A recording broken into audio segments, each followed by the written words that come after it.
दोस्तों नमस्कार। दोस्तों आज का मुद्दा बेहद अहम है और बहुत महत्वपूर्ण है।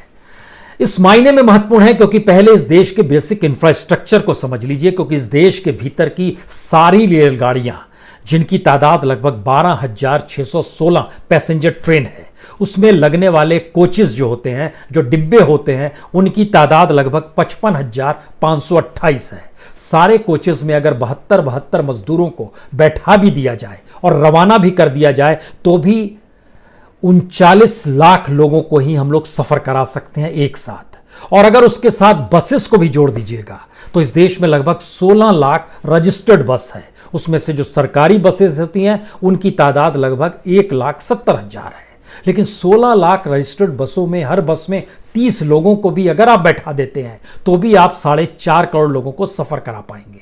इसका मतलब यह है कि इस देश में बिखरे हुए मजदूरों को उनके घर तक पहुंचाना लॉकडाउन के बीच में असंभव सी स्थिति है।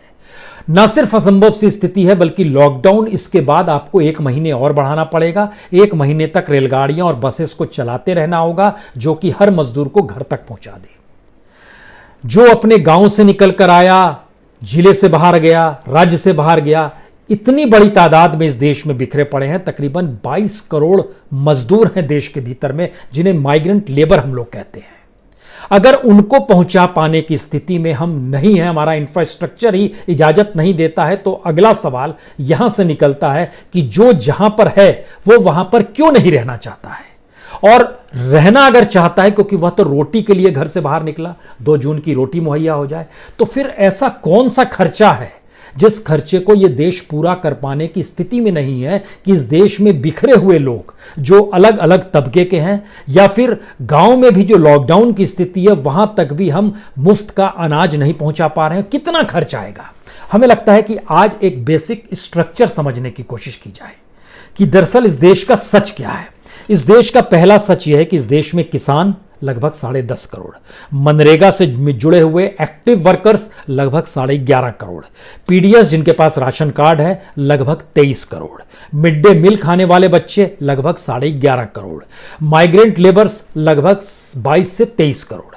ये सब कुछ जगह पर मिक्स भी करेंगे। जो किसान होगा वो मजदूर भी होगा, कुछ मजदूर होगा उसके पास राशन कार्ड भी होगा, जिसके पास राशन कार्ड होगा वो माइग्रेंट मजदूर भी होगा।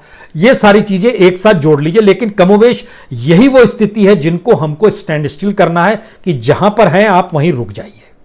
लेकिन इसके लिए बजट क्या होगा? उस बजट को जब हमने निकाला तो हैरत में आ गए कि इस देश की इकोनॉमी के लिए इससे कम बजट उन पर खर्च किया नहीं जाता है।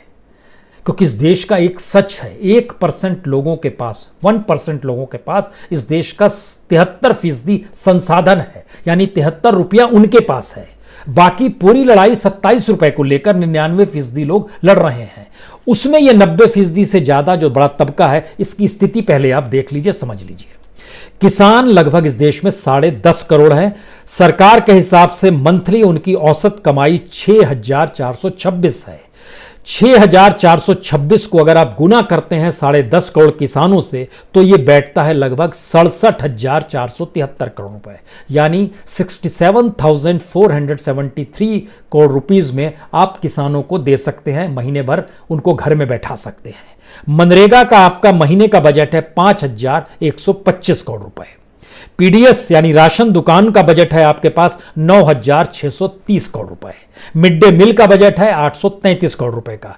माइग्रेंट लेबर अगर आप औसत 4,000 रुपए कमाई मानते हैं, किसी की कमाई 9,000 रुपए भी होगी प्रति महीना, लेकिन किसी की कमाई 2,000 भी है, और जो औसत की स्थिति है उसमें 5,000 से ज्यादा इस देश के भीतर में माइग्रेंट्स लेबर सिर्फ 20% है। तो 4,000 हमने उसको निकाला है। उस 4,000 में अगर 22-23 करोड़ माइग्रेंट वर्कर्स को आप फ्री ऑफ कॉस्ट 1 महीने का देते हैं तो वो लगभग बैठेगा 88,000 करोड़ रुपया।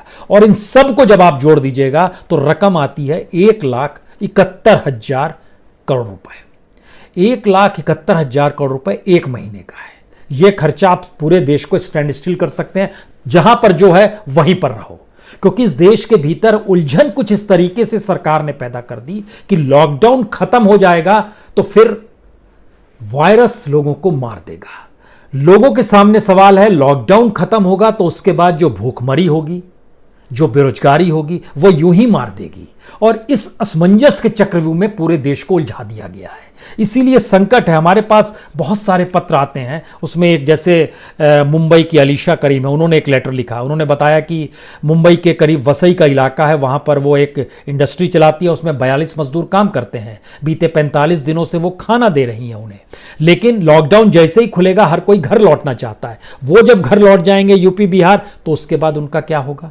इसी तरीके से भिवंडी से एक लेटर आया हमारे पास। भिवंडी के लेटर वाले का कहना है, उनका नाम जो है रमा देवी है, वो कह रही हैं कि हमारे यहाँ लगभग 103 मजदूर काम करते हैं, खिला रहे हैं, लेकिन वह अब लौटना चाहते हैं। और स्थिति ये आ गई है, और इन मजदूरों की स्थिति है कि भिवंडी से उत्तर प्रदेश जाने के लिए मजदूर साइकिल से निकल गए। और जानकारी कल आई कि जो सीमा का इलाका है महाराष्ट्र और मध्य प्रदेश का, बड़वानी के इलाके में साइकिल चलाते चलाते 350 किलोमीटर के बाद उसकी वहां पर मौत हो गई। और इस देश के भीतर में इस तरह साइकिल ठेले से और पैदल निकले हुए लगभग 11 लोगों की मौत इस देश में हो चुकी है। सवाल ये नहीं है। आज आइए सीधे सीधे इस बजट पे। 1,71,000 करोड़ का बजट एक महीने का, जिसमें किसान, मनरेगा मजदूर, इस देश के भीतर के तमाम राशन कार्ड धारी, इस देश में मिड डे मील, इस देश के माइग्रेंट वर्कर, सबको आपने एक महीने का अनाज दे दिया, सब कुछ दे दिया। अब आपके अनुकूल सारी चीजें हो गई। अगला सवाल यह है कि यह पैसा आएगा कहां से, और सरकार क्या वाकई ऐसी स्थिति में है कि वह इन पैसों को खर्च करे, और क्या सरकार की प्राथमिकताएं बदलेंगी अब ग्रामीण भारत को लेकर, या पुरानी परिस्थिति में रहेगी जहां पर वो कुछ कॉरपोरेट को पैसा दे देती थी, कुछ रियल एस्टेट को पैसा दे देती थी, कुछ बैंक को पैसा दे देती कि ठीक हो जाओ, कुछ एनबीएफसी को पैसा दे देती थी। अलग अलग इंस्टीट्यूशन को उसने खूब पैसे बांटे हैं कि वो पटरी पर आ जाए, लेकिन देश की इकोनॉमी पटरी से उतरती चली गई। आपको एक सच पहले बतला दें, इस देश का सच यह है कि इस देश की जीडीपी में एग्रीकल्चर का योगदान चाहे 16% का हो, लेकिन ग्रामीण भारत का योगदान भारत की जीडीपी में लगभग 48% का है। 48% का मतलब कैसे होता है, जरा इसको जरा समझ लीजिए। जैसे खेती में 96% गांव है, 4% शहर आता है। पशुधन में लगभग 95% गांव ग्रामीण भारत आता है, 5% आपका शहर आता है। लेकिन माइनिंग में 53% ग्रामीण इलाका आता है, 47% शहर का इलाका आता है। प्रोडक्शन में, उत्पादन में 51% ग्रामीण इलाका आता है, 49% शहर का इलाका आता है। कंस्ट्रक्शन में 47% ग्रामीण इलाका आता है, 53% शहर का इलाका आता है।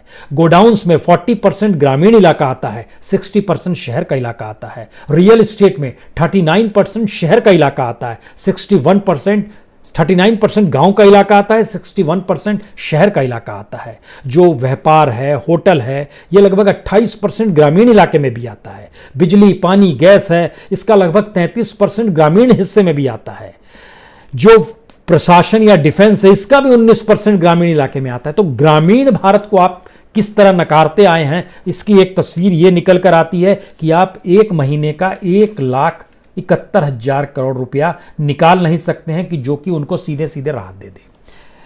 इस पे मत जाइएगा कि सम्मान निधि के तहत पैसा बट गया और 1,76,000 करोड़, इसका पैसा लोगों तक नहीं पहुंचा, ये बार बार लोग बता रहे हैं। अभी हम उस दिशा में नहीं जाना चाहते हैं। हम सीधे आपको यह बताना चाह रहे हैं कि इस देश के भीतर का एक बेसिक सच समझ लीजिए कि सरकार खुद कहती है शहर में प्रति व्यक्ति आय प्रतिदिन की 281 रुपए होती है, गांव में 113 रुपए होती है। यानी गांव का व्यक्ति एक महीने में 3,390 रुपए कमा पाता है और शहर का आदमी 8,430 रुपए कमा पाता है। यह आंकड़ा गांव का जो ईयरली हो जाता है, अगर उसको ईयर में तब्दील कर लीजिएगा तो वो 40,000 के लगभग बैठता है। शहर में सरकार कहती है 1,01,000 रुपए बैठता है, लेकिन आईएमएफ का डाटा कहता है जी नहीं। आईएमएफ कहता है कि भारत के ग्रामीण भारत में लगभग हिस्सा जो है वो बहुत कम है, वो लगभग 25,000 रुपए है सालाना आय। शहर में लगभग 70,000 है। औसत निकालते हैं तो लगभग 57,000 आता है। ये आईएमएफ का डाटा है। भारत सरकार औसत में 78 पर आ जाती है। इसको भी छोड़ दीजिए। अगर ग्रामीण भारत का योगदान इतना बड़ा है, तब यहां से एक और सवाल शुरू होता है। यह सवाल सबसे ज्यादा महत्वपूर्ण है कि यह पैसा आएगा कहां पर और यह पैसा जाएगा कहां पर, क्योंकि इस दौर में हमने हर चीज बर्बाद कर दी। हम उस ग्रामीण भारत में सिर्फ अनाज ही नहीं होता है, डेयरी इंडस्ट्री भी चलती है। अब आप सोचिए कि डेयरी इंडस्ट्री का मतलब क्या है। डेयरी इंडस्ट्री का मतलब है लगभग 50 करोड़ लीटर दूध का उत्पादन भारत में होता है, जिसमें सब ग्रामीण इलाकों में होता है। और इसमें से किसान जो होता है 20 करोड़ लीटर अपने पास रख लेता है। जो सहकारी समितियां होती हैं उनको लगभग 10 करोड़ लीटर दे देता है। जो कि मिठाई वाले, चाय वाले, होटल वाले, इनको 20 करोड़ लीटर वो बेचता है। पूरा ठप हो गया। अब ये पूरा का पूरा नहीं बन पा रहा है। दुनिया के अलग अलग देशों में अलग अलग तरीके से डेयरी इंडस्ट्री को बचाने के लिए व्यवस्था की गई है। भारत में नहीं व्यवस्था की गई क्योंकि वो ग्रामीण भारत से जुड़ा हुआ है और वो हमारी प्राथमिकता में अभी भी आ नहीं पा रहा है। हालांकि कुछ कर्नाटक ने जरूर प्रयास किया है। लगभग 200 करोड़ की एक योजना शुरू की है कर्नाटक ने। वो शहरी गरीबों में निःशुल्क दूध बांट रही है क्योंकि उसका कहना है कि कुपोषित बच्चे ज़्यादा होते हैं। तो एक सोच है, अच्छी बात है। ठीक इसी तरीके से महाराष्ट्र में भी 180 करोड़ की योजना एक बनाई गई है। उसमें वो क्या कर रहे हैं कि एवरी डे जो वहाँ पर 10 लाख लीटर है वह सरकारी समिति को उसको बोल रहे हैं कि इसको दूध के पाउडर में बदलिए। और कुछ जगहों पर पंचायत स्तर पर अब इसे घी बनाने शुरू किया गया है। तो इसका मतलब है कि दूध कुछ जगहों पर फेंका भी जा रहा है। हमें उस पूरी इंडस्ट्री को कैसे बचाना है, कैसे क्रिएट करना है, ये एक माइक्रो फाइनेंस की स्थिति भी है और माइक्रो क्रेडिट की स्थिति भी है। यानी ग्रामीण इलाके की जो पूरी इंडस्ट्री है जो देश में फैली हुई है, जिसका योगदान जीडीपी में 48% है और इंडियन इकोनॉमी में जो अनऑर्गेनाइज सेक्टर है उसका योगदान लगभग 65% है, उसको हमको कैसे बढ़ाना है, इस दिशा में कोई प्लानिंग नहीं हुई है। अब यहां पर आपके जहन में सवाल होगा कि पैसा आएगा कहां से और बढ़ाएं कैसे। हमें लगता है एक चीज़ और दिमाग में रखिए, भारत बहुत खाद मंगाता है चाइना से, फार्मा के क्षेत्र की बहुत सारी चीज़ें बनाता है। और हमारे देश की इंडस्ट्री कहती है कि अगर भारत में पेटेंट करना आसान हो जाए, उसका रजिस्ट्रेशन कराना आसान हो जाए, डोमेस्टिक मैन्युफैक्चरिंग को आगे बढ़ाने में सरकार सामने आ जाए, तो ये देश अपने आप अपने पांव पर खड़ा हो जाएगा। लेकिन उसके लिए एक प्लानिंग तो होनी चाहिए। और ये प्लानिंग की स्थिति यह है कि इसकी एक बेसिक चीज़ समझिए कि जो फार्मा क्षेत्र में जो हम लोगों का 2000 पिछले साल का मान लीजिए स्थिति लीजिए, लगभग 9,266 करोड़ हम लोगों ने एक्सपोर्ट किया। उसमें से चाइना सबसे ज़्यादा था, लगभग 4,904 करोड़ का।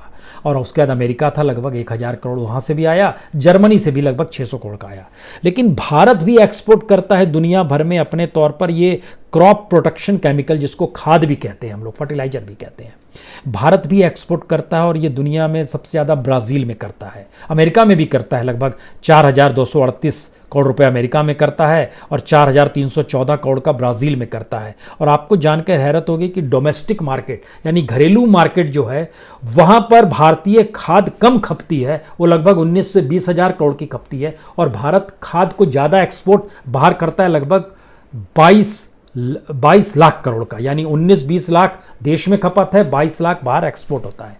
इसका मतलब है कि हम लोग ऐसी स्थिति में हैं कि अगर ग्रामीण भारत के प्रोडक्ट्स को जोड़ दें उस माइग्रेंट लेबर से जो गांव लौट रहा है और अब वापस लौटेगा या कब तक लौटेगा, कब तक लौटा पाएंगे, मुश्किल सवाल है। तो चाहे वो झारखंड का इलाका हो, छत्तीसगढ़ का इलाका हो, उड़ीसा का इलाका हो, या फिर बिहार का इलाका हो, मध्य प्रदेश का इलाका हो, वेस्ट पश्चिम बंगाल का, ये जो उत्तर प्रदेश का इलाका हो, एक लिहाज से ये अछूते इलाके हैं। इन जगहों से सिर्फ हमने ह्यूमन रिसोर्स को ही दुनिया भर में सप्लाई किया है या भारत में माइग्रेंट लेबर के तौर पर सप्लाई किया है। उसको काम वहीं पर कैसे लगाया जाए जिससे कि उसका अपना सोशल इंडेक्स नीचे आ जाए, इस दिशा में सरकारों ने नहीं सोचा है। इस इकोनॉमी में आपके जहन में ये बार बार सवाल आ रहा होगा कि आखिर पैसा कहां से आएगा। और हमें लगता है ये सबसे महत्वपूर्ण है ये जानना समझना कि भारत का बजट जिस लिहाज से चलता है उस बजट की परिस्थितियां क्या वाकई इस बात की इजाज़त देती है। आप एक चीज़ समझ लीजिए, जनता के पैसे से ही ये सरकार चलती है और सरकार जनता को वो पैसा रिटर्न नहीं करके उन इंस्टीट्यूशंस को करती आई जो इंस्टीट्यूशन जॉब पैदा करते थे, जो इंस्टीट्यूशन प्रोडक्शन देते थे, जो अपने तरीके से इस देश की इकोनॉमी को मार्केट के हिसाब से चलाते थे। अब तो मार्केट नहीं है, तो फिर इंडस्ट्री कैसे चलेगी, कॉरपोरेट कैसे चलेगा। और अगर मार्केट नहीं है और लोगों की पावर खत्म हो गई खरीदने की, तो फिर हमको माल उस तरीके से पैदा करना होगा जो कि लोगों की जरूरत से जुड़ा हुआ हो। अब यहां पर आइए, भारत का जो कुल पैसा जो भारत सरकार कह रही है, पिछली जो 2 महीने पहले जब उसने बजट रखा था तो उसने बताया था लगभग उसके पास 30,42,230 करोड़ रुपए उसके पास आएंगे। लेकिन ये पैसा कहां से आएगा? ये पैसा आना था मैक्सिमम टैक्स से। टैक्स हम क्यों देते हैं? टैक्स देते हैं क्योंकि नौकरी करते हैं, टैक्स देते हैं सामान खरीदते हैं, अलग अलग तरीके के टैक्स थे। अब इस पूरी प्रक्रिया पर रोक लग रही है, यानी सारी चीजें कम हो जाएगी। सरकार ने सोचा है, क्या होगा नहीं सोच पा रही है। जरा समझने की कोशिश कीजिए। 30,42,230 करोड़ जो सरकार के पास आने हैं, उसमें एक एक टैक्स का पैसा समझना शुरू कीजिए। टैक्स का पैसा 6,38,000 करोड़ का, जीएसटी का पैसा 6,90,500 करोड़ रुपया, कॉरपोरेशन टैक्स 6,81,000 करोड़ रुपए, एक्साइज टैक्स 1,24,890 करोड़। इसके अलावे जो सेस लिया जाता है, इंफ्रास्ट्रक्चर के नाम पर लिया जाता है, एजुकेशन के नाम पर लिया जाता है, यह लगभग 1,25,610 करोड़ रुपए यह सेस लिया जाता है। कस्टम ड्यूटी 1,38,000 करोड़ रुपए। यूनियन टेरिटरी दिल्ली भी उसमें समा जाता है, उनसे टैक्स अलग लिया जाता है, यह लगभग 7,500 करोड़ रुपए का है। यानी ये पूरे टैक्स को अगर मिला दीजिएगा तो ये तकरीबन 24,20,926 करोड़ बैठता है। लेकिन सरकार कहती है इसमें तो हमको कुछ स्टेट को भी देना पड़ता है। स्टेट को जो वो देती है तकरीबन 7,84,181 करोड़। अब यहां सोचिए कि सरकार के पास जो सेंट्रल नेट टैक्स रेवेन्यू बचा है वो है 16,35,909 करोड़। यानी कुल 30 लाख में से आधे से ज्यादा इस टैक्स से पैसा आ रहा है जो जनता ही दे रही है। उसी जनता के ख्याल करने के लिए पैसा आपको डाइवर्ट करना है। लेकिन मामला यहां भी नहीं रुकता है। मामला है कि इसके बाद सरकार रेवेन्यू कलेक्शन और भी करती है, कंपनियों से करती है। कंपनी लेकिन फिर जनता से पैसा लेते हैं। जैसे मोबाइल है, फोन है, तो कम्युनिकेशन टैक्स सर्विस जो है ये कंपनियों के जरिए लिया जाता है। 1,33,027 करोड़ रुपए ये कंपनी जनता से लेती है जो इसका यूज करते हैं। ट्रांसपोर्ट सर्विस का टैक्स लिया जाता है लगभग 25,776 करोड़ रुपए। ट्रांसपोर्ट सर्विस में जब आप सफर करते हैं तो उसमें भी टैक्स का पैसा आपको देना पड़ता है। जो सड़क रेलवे है उस पर भी वो टैक्स लगाती है लगभग 38,000 करोड़ रुपए का। एनर्जी जो यूज करते हैं हम लोग, बिजली उजली, उस पर भी टैक्स लेती है लगभग 18,425 करोड़। और इसके अलावा जो देश में जो पब्लिक सेक्टर के जो अलग अलग इंडस्ट्रीज है उसमें बीएसएनएल भी आ जाएगा, उसमें भारत पेट्रोलियम भी आ जाएगा, उसमें एयर इंडिया भी आ जाएगा, उसमें कॉन्कर भी आ जाएगा, जिसका डिसइन्वेस्टमेंट सरकार करना चाह रही है, बिक नहीं पा रहा है। लेकिन उसका जो डिविडेंड और प्रॉफिट होता है सरकार उसका भी पैसा लेती है और उसकी तादाद लगभग 1,55,395 करोड़ है। यानी अगर इन सारी चीजों को आप जोड़ दीजिएगा तो आपको जानकर है। और इंटरेस्ट एक अलग सरकार के पास आता है, ये लगभग 11,000 करोड़ का है। लेकिन सब जब जोड़ दीजिएगा, जो इससे पहले जो सेंट्रल नेट टैक्स रेवेन्यू था और ये रेवेन्यू दोनों जोड़कर लगभग 20,20,926 करोड़ रुपए बनते हैं। यही सरकार अपने तौर पर, और सरकार इसके अलावा पैसा आता नहीं है, क्योंकि सरकार जो बताती है कि ये पैसा आएगा, वो पैसा इसलिए नहीं आता है क्योंकि मैक्सिमम पैसा उसमें एनपीए का है। सरकार को लगता है एनपीए दिए हैं, लोन दिए हैं, उसमें से लगभग 5,14,870 करोड़ रुपए उसके पास आ जाएंगे। कहां से आएंगे, बड़ा मुश्किल सवाल है। इसी तरीके से जो सिक्योरिटी उसने जारी की है, जो एक्सटर्नल कर्ज उसने दिया हुआ है, ये सारे टैक्सेस मिला लीजिएगा, जो पैसा लाने की बात वो कर रही है वो तकरीबन 10 लाख करोड़ का है। लेकिन 20 लाख करोड़ तो टैक्स वाला पैसा है। अब यहां पर दूसरा सवाल है जिसका हमने जिक्र आपसे किया कि सरकार अगर इस देश के भीतर में किसान, मनरेगा, राशनधारी, मिड डे मील और माइग्रेंट वर्कर्स को 3 महीने का देती है तो उसको सिर्फ 5 लाख करोड़ रुपए खर्च करने होंगे। आपके जहन में सवाल बार बार आ रहा है 5 लाख करोड़ रुपया आएगा कहां से। लेकिन सरकार के पास जो पैसा आया तो सरकार खर्च कहां करती है। आपको जान के हैरत होगी कि सरकार का मैक्सिमम इसमें से लगभग वेतन और एस्टेब्लिशमेंट या रायसीना हिल्स पर जो आप देखते हैं ना, राष्ट्रपति भवन है, नॉर्थ ब्लॉक है, साउथ ब्लॉक है, लुटियंस की दिल्ली के कुछ मकान है, ये सारे जो एस्टेब्लिशमेंट हैं, इस पे जो वेतन भी दिया जाता है मंत्री संतरी को, इसमें जो पूरा खर्च हो जाता है वो खर्च लगभग 4,27,499 करोड़ रुपया है। ये खर्च होता है। और इसके भीतर का सच अगर मंत्रियों से आप जोड़ना चाहते हैं तो समझ लीजिए, पिछले साल बजट में रखा गया था प्रोविजन मंत्रियों के वेतन भत्ते के लिए 454 करोड़ पिछले साल, लेकिन खर्च हो गया 594 करोड़, ज्यादा खर्च हो गया। तो इस बार जब बजट बनाया गया तो पहले से ही ज्यादा रख दिया गया, 766 करोड़ पहले से ही जारी, यानी 312 करोड़ पिछले साल की तुलना में इस बार यूं ही बढ़ा दिया गया। लेकिन जब हम इस बात का जिक्र कर रहे हैं कि जो सेंट्रल मिनिस्ट्री की जो एक्सपेंडिचर है वो जब 5 लाख करोड़ से ज़्यादा है और इधर 5 लाख करोड़ में आप 3 महीने इतनी बड़ी तादाद में लोगों को राहत दे सकते हैं कि आप जहाँ पर हैं वहीं रहिए और हम 100% लॉकडाउन सफल बना देंगे, कोई मूवमेंट की जरूरत नहीं। क्यों कोई जाएगा? खाना जहाँ पर मिल रहा है वो खाने के लिए तो निकला था, उसको वो सुविधा तो चाहिए, वह भी नहीं दे पा रहे हैं, तभी तो मरने मारते हुए कोई साइकिल से निकल रहा है, कोई ठेले से निकल रहा है, कोई ट्रेन के लिए निकल रहा है, कोई कहीं जमा हो रहा है। लेकिन इन सब के बीच हमें लगता है ये बात इतनी नहीं है, बात इसके आगे की है। ये जो खर्च जो हो रहा है इसमें जो पब्लिक सेक्टर की इंडस्ट्रीज है जिसका जिक्र हमने किया था, उस पर भी खर्च सरकार करती है 1,82,000 करोड़ रुपया। और सरकार की जो अलग अलग स्कीम है उस पर भी खर्च होता है। वो स्कीम रेलवे की स्कीम होगी, वो अलग अलग स्कीम में चाहे वो उसी के भीतर में मिड डे मील भी समाया हुआ है, उसी के भीतर इसी स्कीम के भीतर में जो पूरी स्कीम 8,31,000 करोड़ की है, इसमें रेलवे भी है, एग्रीकल्चर भी है, फर्टिलाइजर भी है, पीडीएस भी है, डिफेंस भी है, हाउसिंग भी है, अर्बन भी है, हर चीज़ इसी में, रोड ट्रांसपोर्ट भी है, मिनिस्टर्स पे खर्च भी है, मिनिस्ट्रियों पर खर्च है, अलग अलग मंत्रालयों पर लगभग 1,80,000 करोड़ रुपए खर्च हो जाता है। मंत्रालयों पर जितना खर्च होता है उसमें इस देश के लगभग 100 करोड़ लोगों को हम लोग खिला सकते हैं 1 महीने तक फ्री ऑफ कॉस्ट, क्योंकि 1,71,000 करोड़ वहां पर बैठ रहा है। इतना ही नहीं, जरा सोचिए कि जो सरकार की स्कीम है उस स्कीम के दायरे में ये 90 करोड़ लोग जिनको खिलाने का हम जिक्र कर रहे हैं, या 100 करोड़ लोगों को, उनके 2 महीने का खाना आ जाएगा। क्योंकि 1,71,000 करोड़ का मतलब है कि दोनों को जोड़ दीजिएगा तो लगभग 3,35,000 करोड़ रुपए बनेंगे। लेकिन यहां पर 3,39,895 करोड़ रुपए सरकार की उन स्कीमों पर खर्च हो रहे हैं जो आप ही बताइए ये खर्च होने चाहिए नहीं। स्वच्छता पर 12,294 करोड़ रुपए खर्च हो रहे हैं, सड़क पर 19,500 करोड़ खर्च हो रहे हैं, प्रधानमंत्री आवास योजना 27,500 करोड़ खर्च हो रहे हैं, स्मार्ट सिटी बनाने की एक योजना है अमृत स्मार्ट योजना, 13,700 करोड़ रुपए खर्च हो रहे हैं। यानी अजीबोगरीब परिस्थिति है जब इन खर्चों के मापदंड को देखो। इसका मतलब यह है कि आप कल तक की स्थिति कुछ और थी, अब अगर स्थिति बदली है तो आपको पहले इस देश को स्थिर करना है, जो जहां पर है वहां पर स्थिर करने के लिए आपको वो पूंजी डाइवर्ट करनी है। दूसरी बड़ी बात है कि आप उस ग्रामीण इलाके के प्रोडक्ट्स को लेकर आपको डेवलप करना है, जिससे इंफ्रास्ट्रक्चर उस ग्रामीण इकोनॉमी को विकसित कर दे। क्योंकि अगर जीडीपी में 48% की हिस्सेदारी ग्रामीण भारत की है तो वो कैसे 60% तक आ जाए।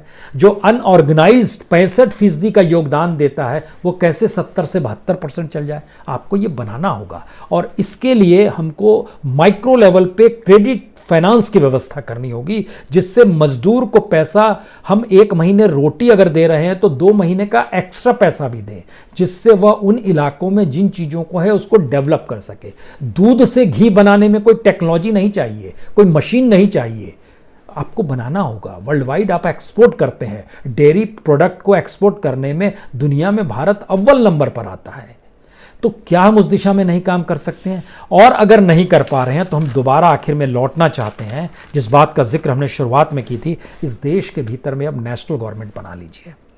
नेशनल गवर्नमेंट में तमाम पॉलिटिकल पार्टीज के लोग भी रहेंगे और अलग अलग क्षेत्रों के जो सबसे व्यवहारिक और जो स्कॉलर लोग होंगे उनको आप शामिल कीजिए, क्योंकि इस देश को अब नए तरीके से मतना। इसीलिए नेहरू की पहली कैबिनेट के भीतर की अगर आप स्थिति देखिएगा तो सरदार पटेल, सी राजगोपालाचारी, उसके बाद आइए तो जॉन मथाई, सी.डी. देशमुख, बी.आर. अम्बेडकर, श्यामा प्रसाद मुखर्जी, राजेंद्र प्रसाद, मौलाना अब्दुल कलाम आज़ाद, जगजीवन राम, यानी रफ़ी अहमद किदवई, अमृत कौर, एक लंबी स्थिति है जिन्होंने इस पूरे भारत को समझते हुए चीज़ों को डेवलप किया था। मौजूदा स्थिति इस बात को इंगित कर रही है कि अगर सरकार एक असमंजस और कम फायदे की चीज़ों को देख के दूर का नुकसान करने की स्थिति में बढ़ चुकी है तो कहीं अभी से सोचना होगा। इस देश का सबसे बड़ा संकट यह है कि इस देश का इंटेलेक्चुअल क्लास या अलग अलग तबका अभी भी एक मंच पर आकर इन बातों का जिक्र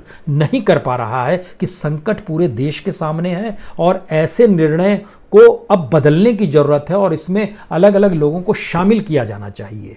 ये कैसे संभव है कि एक चुनी हुई सरकार है और उस चुनी हुई सरकार को जिस जनता ने चुना है वो जनता ही 2 जून की रोटी के लिए भटक रही है। ये कैसे संभव है? और जनता ने चुना है तो ऐसा तो नहीं है कि जनता के द्वारा वो पैसा नहीं, वो तो लगातार पैसा जनता का ही डाइवर्ट हो रहा है, देश का ही पैसा डाइवर्ट हो रहा है।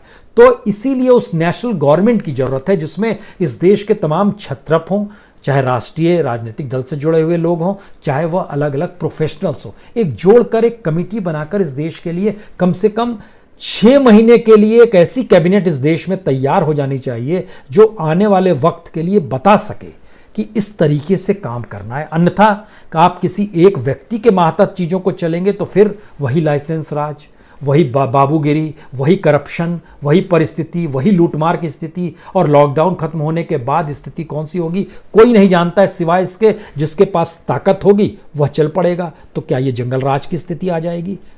इसीलिए इस देश को एक ऐसी स्थिति चाहिए जहां पर एक सबकी सामूहिकता के साथ एक निर्णय ले पाने की परिस्थिति आए और उससे पहले सच समझ पाए। कम से कम उस सच से आंख मत मूंदिए। बहुत बहुत शुक्रिया, बहुत बहुत शुक्रिया।